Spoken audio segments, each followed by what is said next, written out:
কমলো এলপিজি সিলিন্ডারের দাম 12 কেজিতে 357 টাকা কমিয়ে 1528 টাকা নির্ধারণ।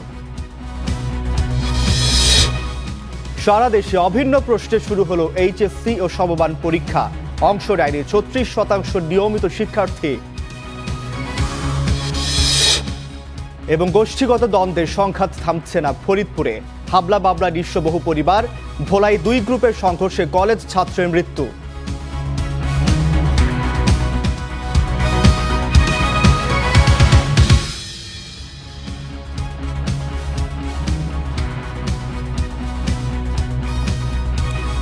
আমন্ত্রণ স্টার নিউজ লাইভে, আপনাদের সঙ্গে আছি আমি আব্দুর রৌফ। এতক্ষণ শিরোনামগুলো জানাচ্ছিলাম, এবার জানাবো পুরো খবর।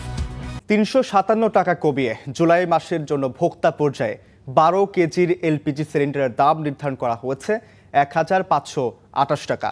দুপুরে সৌদি আরামকো ঘোষিত সৌদি সিপি অনুযায়ী ভোক্তা পর্যায়ে জুলাই মাসের জন্য এলপিজির নতুন দাম ঘোষণা করে Bangladesh energy regulatory commission BERC. কমিশনের চেয়ারম্যান বলেন, গেল 2 মাসে নির্ধারিত দামের চেয়েও 200 টাকা কম দামে এলপিজি পেয়েছেন ক্রেতারা। এর আগে সবশেষ গেল 2 জুন 12 কেজি এলপিজি সিলিন্ডারের দাম 1940 টাকা থেকে কমিয়ে 1885 টাকা নির্ধারণ করেছিল বিইআরসি।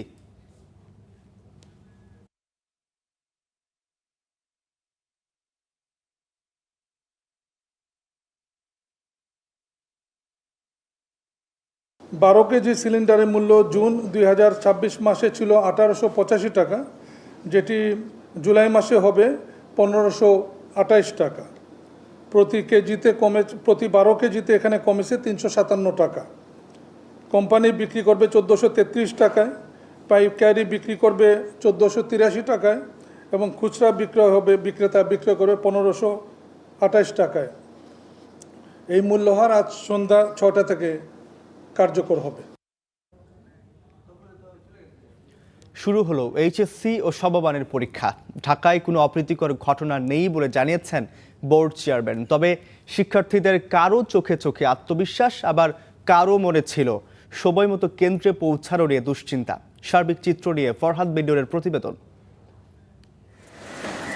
পরীক্ষা শুরু হয়েছে 15 মিনিট আগেই। এমন সময় দৌড়ে কেন্দ্রে প্রবেশের চেষ্টা এক পরীক্ষার্থীর। রাজধানীর আজিমপুর গার্লস স্কুল অ্যান্ড কলেজের চিত্র এটি। দেরিতে এলেও তাকে আসন খুঁজে পেতে সহযোগিতা করেন শিক্ষক। এইচএসসি ও সমমানের পরীক্ষার প্রথম দিনে এভাবেই কিছু পরীক্ষার্থীর কেন্দ্রে আসতে বিলম্ব হয়। অভিভাবকদের দাবি, রাজধানীর তীব্র যানজটই এর কারণ। অনেকে বুলতা থেকেও আসছে, সোনিয়াকরা যাত্রা বেড়ে সব রাস্তায় এমন জ্যাম থাকে, সেই কারণে আসতে দেরি হয়েছে। কামরাঙ্গীরচরের যে রাস্তাঘাটগুলি একটু মেরামতের কাজ চলছে, ওই জায়গায় একটু যানজট হয়েছে, আমরা ঘুরে আসছি। এবছরের পরীক্ষায় অংশ নিচ্ছেন 11 শিক্ষা বোর্ডের 12,70,000 শিক্ষার্থী। নকল ও অনিয়ম ঠেকাতে কেন্দ্রে ছিল সিসিটিভি ক্যামেরা, বডি ক্যাম নিয়েছিলেন পুলিশ সদস্যরাও।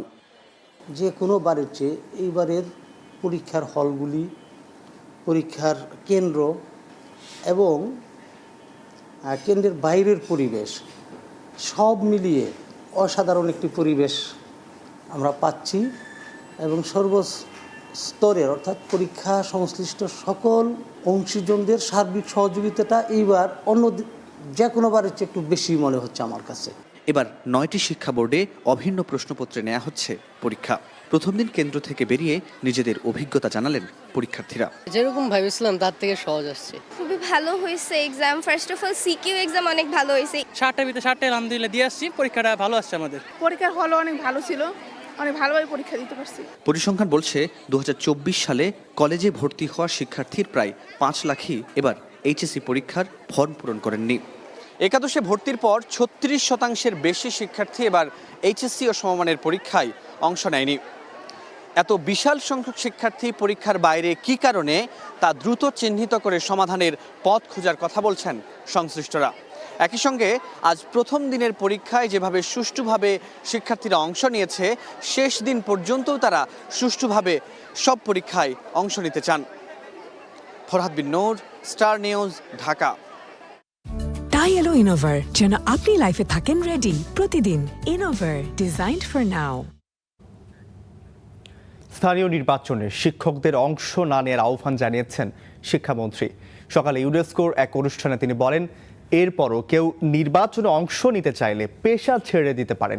এই সময় বাংলাদেশের শিক্ষা ব্যবস্থাকে আরও আধুনিক ও যুগোপযোগী করতে $99 বিলিয়ন সহায়তার ঘোষণা করে ইউনেস্কো।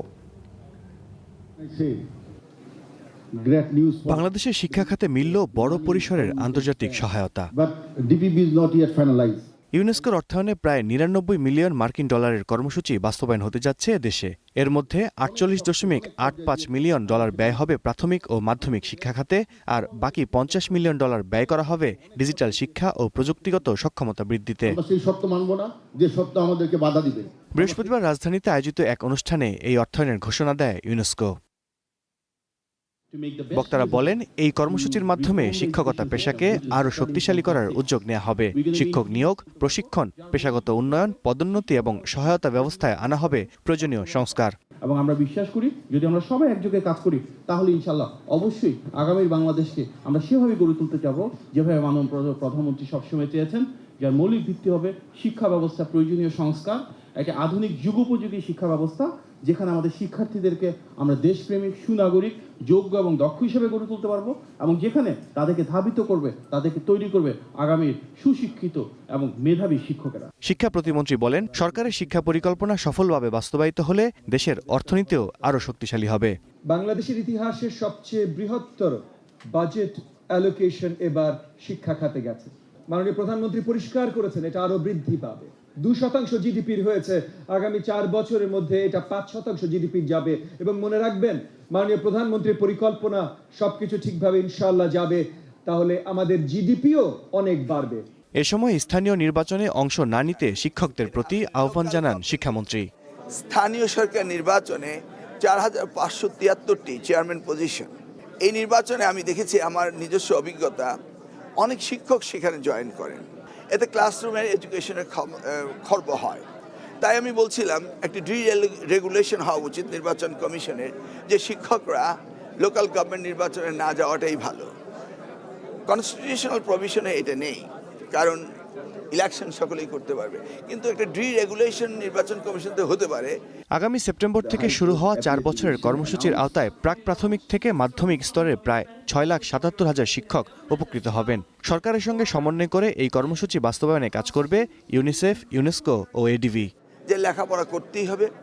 আল কাসির, স্টার নিউজ, ঢাকা। দেশের প্রায় 32,000 সরকারি প্রাথমিক বিদ্যালয়ে প্রধান শিক্ষক নিয়োগের বাধা কাটল। সর্বোচ্চ আদালতের রায়ে কাটল 13 বছরের আইনি জটিলতা। সকালের প্রধান বিচারপতির নেতৃত্বে এ রায় দেন 4 সদস্যের আপিল বিভাগ। এতে শিক্ষা ব্যবস্থায় দ্রুত শৃঙ্খলা ফেরার আশা অ্যাটর্নি জেনারেলের। দেশের সরকারি প্রাথমিক বিদ্যালয়ে প্রধান শিক্ষক নিয়োগ আটকে ছিল 2013 সাল থেকে। এই অবস্থায় আইনি জটিলতা ও প্রশাসনিক অচলাবস্থা কাটাতে 32,500 শিক্ষকের পদোন্নতি সংক্রান্ত মামলার শুনানি করতে উদ্যোগী হয় বিএনপি সরকার। বৃহস্পতিবার সেই মামলারই রায় দিলেন আপিল বিভাগ, আর এতেই কাটল প্রাথমিকের প্রধান শিক্ষক নিয়োগে বাধা। এই রায়ে সন্তুষ্টি প্রকাশ করেছেন সরকারি প্রাথমিক বিদ্যালয়ের আপিলকারী শিক্ষকেরা। আজকে ন্যায় বিচার প্রতিষ্ঠিত হয়েছে। আজকে অনেকগুলো মামলা সম্মিলিতভাবে 73-23 রূপ নিয়েছিল। এই 73-23 আজকে রায় হয়েছে। এই রায় অনুযায়ী নবজাতীয়করণকৃত শিক্ষকরা তারা 1/1/2013 থেকেই তাদের জ্যেষ্ঠতা গেজেটে যা উল্লেখ আছে এটাই হবে। রাষ্ট্রের প্রধান আইন কর্মকর্তার আশা, এই রায়ে শিক্ষা ব্যবস্থায় শৃঙ্খলা ফিরবে শিগগিরই।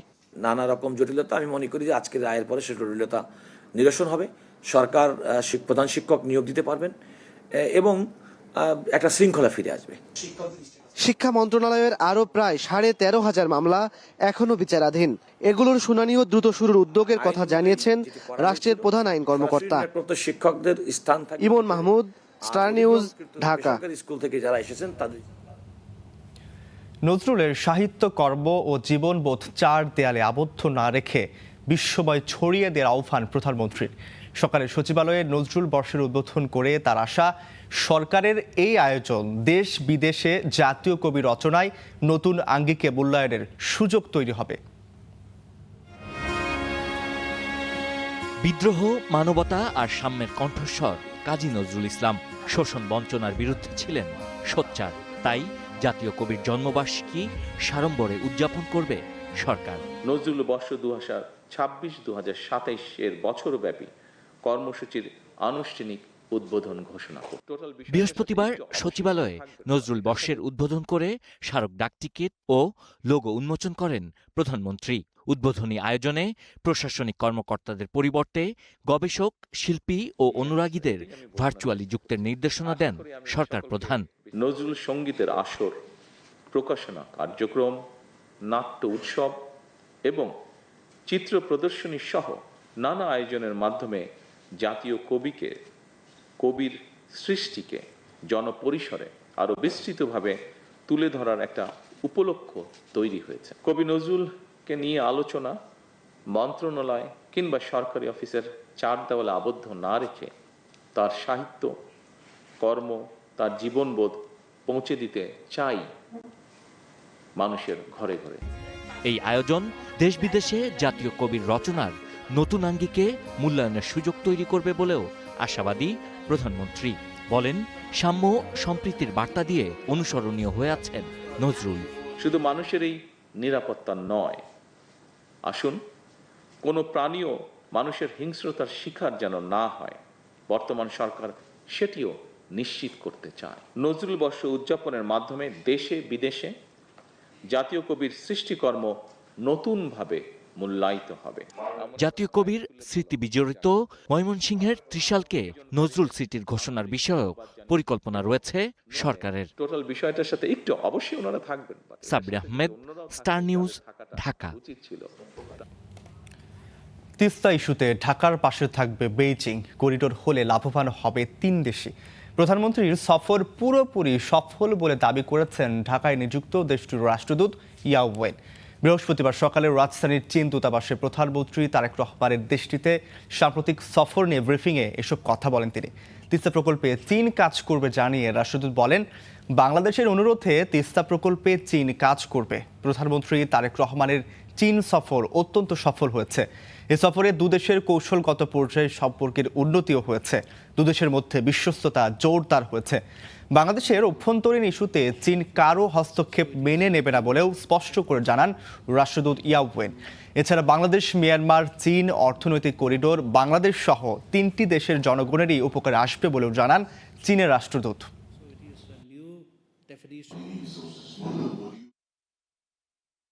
So that's a way to enhance our strategic communication, mutual trust, and cooperation on these issues.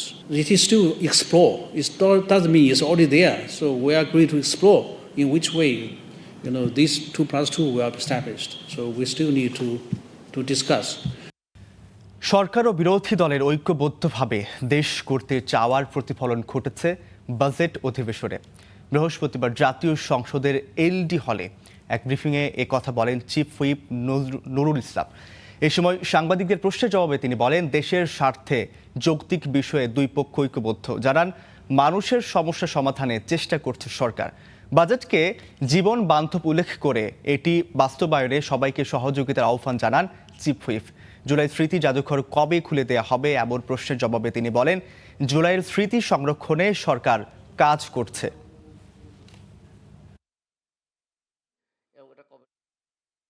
সরকার এবং বিরোধী দল ঐক্যবদ্ধভাবে দেশটাকে দাঁড়া করাতে চায়, তার স্বাধীনতাকে অক্ষুণ্ণ রাখতে চায়, তার সার্বভৌমত্বকে সঠিক রাখতে চায়, গণতন্ত্র প্রতিষ্ঠিত করতে চায়।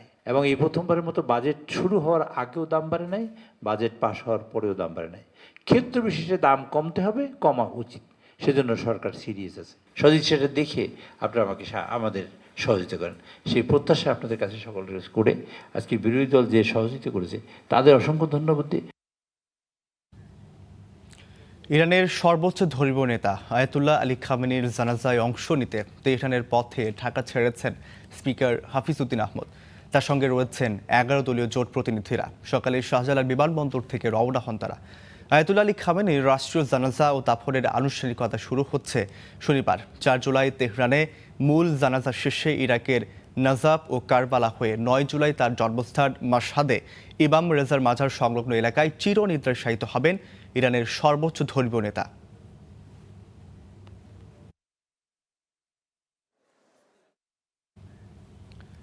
ফের অশান্ত মিয়ানমারের রাখাইন রাজ্য। চলছে সংঘাত ও সহিংসতা। একের পর এক বিকট শব্দে বিস্ফোরণ, তাতে কাঁপছে টেকনাফ সীমান্ত। এতে আতঙ্কেও রয়েছে মানুষ। নদীতে নামতে পারছে না জেলেরাও। রোহিঙ্গা অনুপ্রবেশ রোধে নজরদারি বাড়িয়েছে বিজিবি।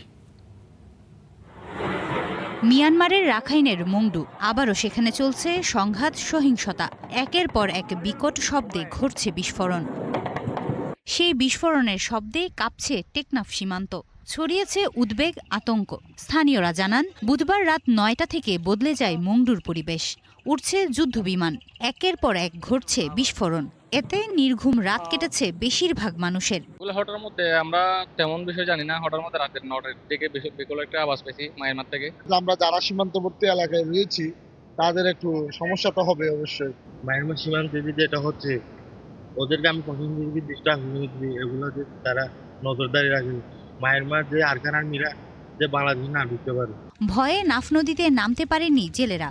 বন্ধ রয়েছে মাছ শিকার। 2 মাস বন্ধ ছিল, বন্ধর পরে তো মাছ ফাঁক আর দেনা ফাঁক যাইতে হবে, জাল তো মারতে হবে, আমাদের গরিব মানুষ ভাত খাইতে হবে। মাছ শিকার থাকলে আমাদের ভয় লাগে, আমাদের সব জায়গায় লোক বসবাস করে কাজ করে কাজ। বিজিবি বলছে, মিয়ানমারে অভ্যন্তরীণ সংঘাত, সহিংসতা চলছে। সতর্ক আছে বিজিবি। অনুপ্রবেশ রোধে বাড়ানো হয়েছে নজরদারি। নরমালি বিমান হামলা হইলে যেটা হয় যে ওখানে তো লোকজন আতঙ্কে থাকে, তখন অনেক রোহিঙ্গাই চেষ্টা করে নদী পার হয়ে বাংলাদেশে চলে আসার চেষ্টা করে, এর আগে দেখেছি। তো সেই হিসাবে আমরা সতর্ক অবস্থা আছি যেন কোনো রোহিঙ্গা ওদিকে না প্রবেশ করতে পারে। আমাদের এখানে কয়েকটা শব্দ শুনতে পেয়েছি, খোঁজ নিয়ে জানতে পেরেছি এখানে মংডু আর বুথিন্ডা টাউনশিপে সকালে হয়েছিল বিমান হামলা, এবং রাতেও সম্ভবত আবার বিমান হামলা চলছে। আমাদের বিজিবি অ্যালার্ট আছে, কোস্টগার্ড অ্যালার্ট আছে। এর আগে গত বছরের ডিসেম্বরেও মংডুতে সংঘাত, সহিংসতার ঘটনা ঘটেছে। Desk report, star news. গোষ্ঠীগত দ্বন্দ্বে সংঘাত থামছে না ফরিদপুরে। সবশেষ গত মঙ্গলবার রাতে দুই পক্ষের দ্বন্দ্বে প্রাণ গেছে এক যুবকের। এই ঘটনার পর থেকে চলছে টানা বিক্ষোভ এবং সড়ক অবরোধ। ভোলায় 3 দিন ধরে চলা সংঘর্ষ থামলেও কমেনি উত্তেজনা।